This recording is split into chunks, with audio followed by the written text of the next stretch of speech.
Enrique Tarrio has been arrested in Washington, D.C. as millions of people march on the unsuspecting city to protest in D.C. on January 6th, as Pence promises that the American people will hear the evidence of a stolen election, impropriety, and unconstitutional violations.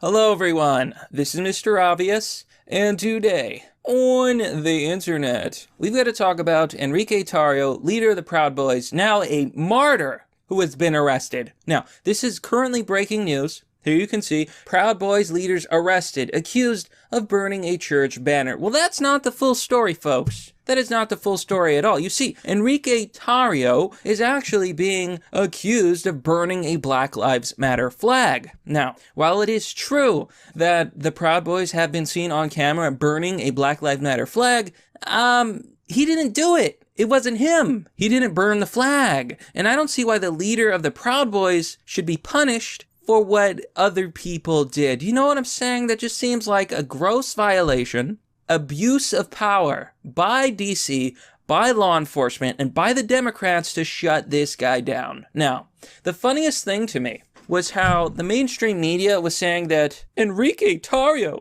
leader of the hate group, the Proud Boys, was arrested. First of all, the Proud Boys are not a hate group. They're not. They declared themselves Western chauvinists. What does that mean? They believe that Western culture, Western government, Western system is better than other systems. That's all they claim. They're actually anti-racist. They're anti-discrimination. Anybody can join the Proud Boys, whether you're black, whether you're white, whether you're gay.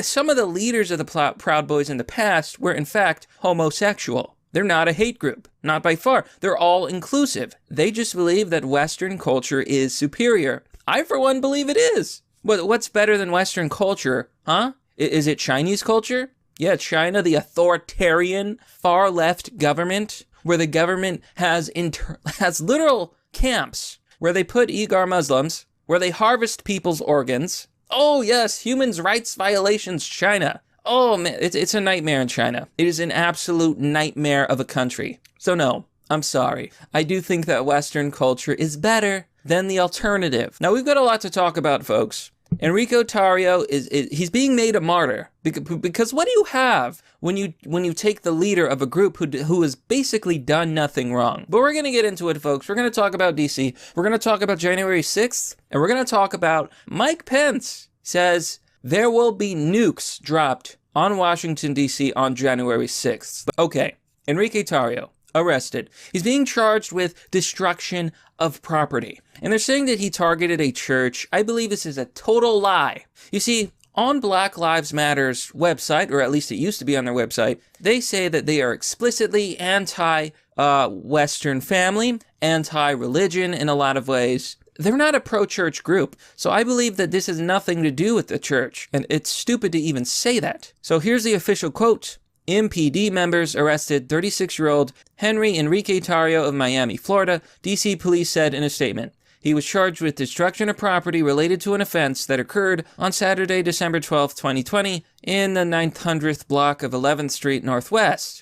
D.C. police also said when Tarrio was arrested, he had 2 high-capacity firearm magazines and was charged for possession as well. So they're basically just tackling on as many charges as possible. You see, D.C. has banned firearms. Well, they banned about all of your constitutional rights that they have no right to ban. Let's be honest. They do not have the authority to supersede the Constitution. But isn't that what we've seen with this entire election? Democrat states, Democrat governors, Democrat politicians violating the Constitution on a constant basis. Even the GOP has been violating people's constitutional rights. Now, they did this in a variety of ways. First, they enacted the lockdowns. Let me make this clear. The U.S. government has no authority to initiate lockdowns because Americans have a right to peaceful assembly. We can assemble whenever, wherever we want. We have a right to bear arms, period, shall not be infringed. The Constitution is the supreme law of the land.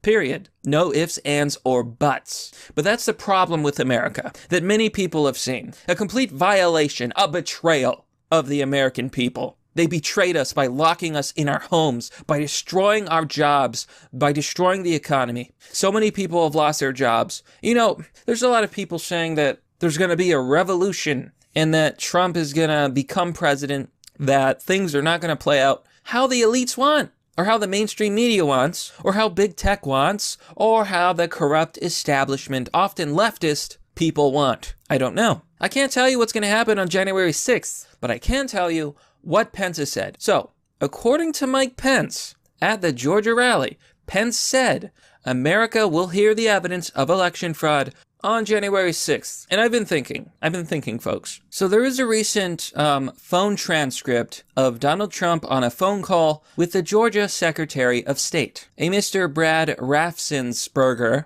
who many believe leaked the tape to begin with. Now, the media is spreading completely fake news. Absolutely fake news. They're saying that Trump basically implied, well, I want you to find 11,000 votes because we're gonna win, so find those votes. Make them up if you have to, or else. That's basically what they were trying to say, that Trump was some mafioso. He was a mafia boss, and he was telling him, listen, Sonny, you're gonna find those votes, or else your kneecaps are gonna go on a vacation all the way over there. Is that what you want, Sonny?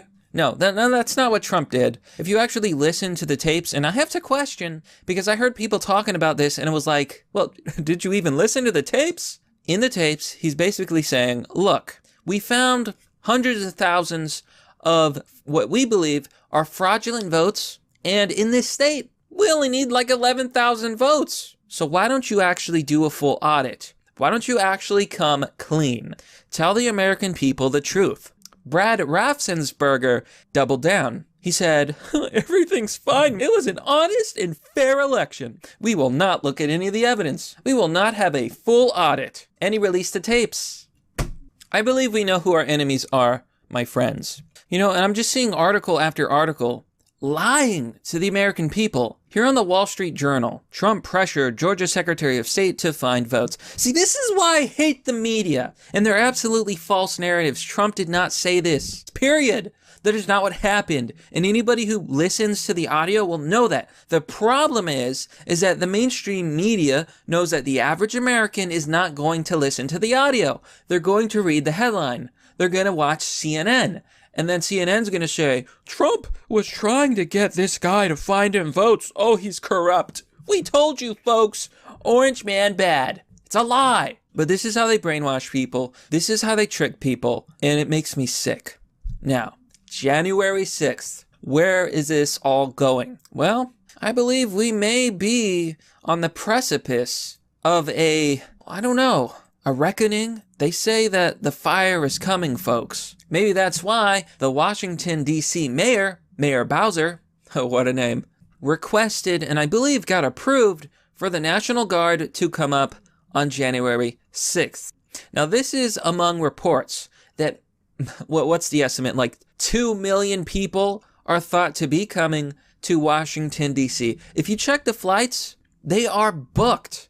I'm not going to be able to make it. And, you know, that's for other reasons too. Like, I've been away for the holidays. There are travel restrictions. I'm not going to be able to go. But what I am going to be able to do is report on what happens. And let me tell you, folks, Pence is saying that the American people will hear the evidence on January 6th. And I think this is the plan. I think that the plan, you know, putting all the pieces together, what they're planning to do, they're going to hijack the electoral count.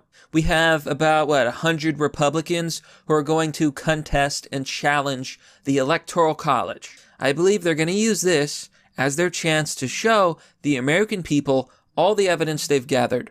And regardless of what happens, whether Biden becomes president, whether Trump postpones the election, the American people are going to see it for themselves. And maybe that's the 4D chess move here. If you let the American people see the audacity that these Democrats and that the courts had when they denied this evidence, I think people are going to wake up. Vice President Mike Pence said on Monday that the case for widespread election fraud would be made to the American people when Congress meets this week to certify President-elect Joe Biden's victory over President Trump.